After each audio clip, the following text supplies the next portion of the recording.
ഒരാഴ്ചക്കിടെ രണ്ടാം തവണയും petrol diesel വില വീണ്ടും വർദ്ധിപ്പിച്ചു.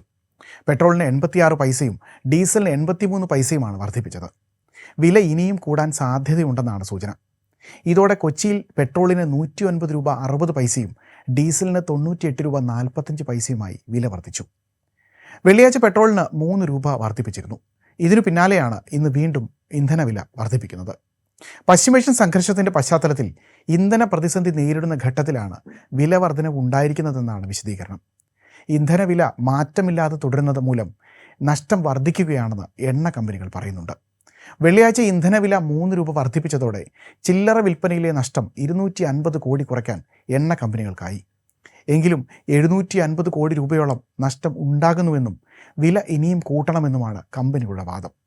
പെട്രോൾ ഡീസൽ വിലകളിൽ നിലവിലത്തെ സാഹചര്യത്തിൽ ലിറ്ററിന് 10 രൂപയിലധികം നഷ്ടമുണ്ടാകുന്നുണ്ടെന്നാണ് വിശദീകരണം. ഇതിന് പിന്നാലെയാണ് സർക്കാർ ചൊവ്വാഴ്ചയും വില ഉയർത്തുന്നത്. ഒറ്റയടിക്ക് ഇന്ധനവില കുത്തനെ ഉയർത്തുന്നത് രാഷ്ട്രീയമായി തീരെ ഗുണം ചെയ്യില്ലെന്നാണ് കേന്ദ്ര സർക്കാരിൻ്റെ വിലയിരുത്തൽ. ഇതുകൊണ്ട് തന്നെ ഘട്ടം ഘട്ടമായി വില ഉയർത്തുകയെന്ന രീതിയാണ് സർക്കാർ അവലംബിക്കുന്നതെന്നാണ് ദേശീയ മാധ്യമങ്ങൾ റിപ്പോർട്ട് ചെയ്യുന്നത്. ഇന്ധനവിലയ്ക്ക് ഉപഭോക്തൃ വില സൂചികയിൽ വലിയ സ്വാധീനമാണുള്ളത്. 3 മുതൽ 5% വരെ ഇന്ധനവില ഉയർന്നാൽ പണപ്പെരുപ്പം 15 മുതൽ 20 ബേസിസ് പോയിന്റുകൾ വരെ ഉയരുമെന്നാണ് കണക്ക്. അടിയന്തര ഇടപെടൽ എന്ന നിലയിൽ മാർച്ച് അവസാനം പെട്രോളിനും ഡീസലിനുമുള്ള എക്സൈസ് ഡ്യൂട്ടി ലിറ്ററിന് 10 രൂപ കേന്ദ്ര സർക്കാർ വെട്ടിക്കുറച്ചിരുന്നു.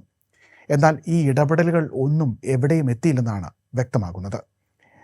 ഇന്ധനവില ഉയരുന്നത് വിപണിയിൽ വലിയ വിലക്കയറ്റത്തിന് കാരണമായേക്കുമെന്നുള്ള വിലയിരുത്തലുമുണ്ട്.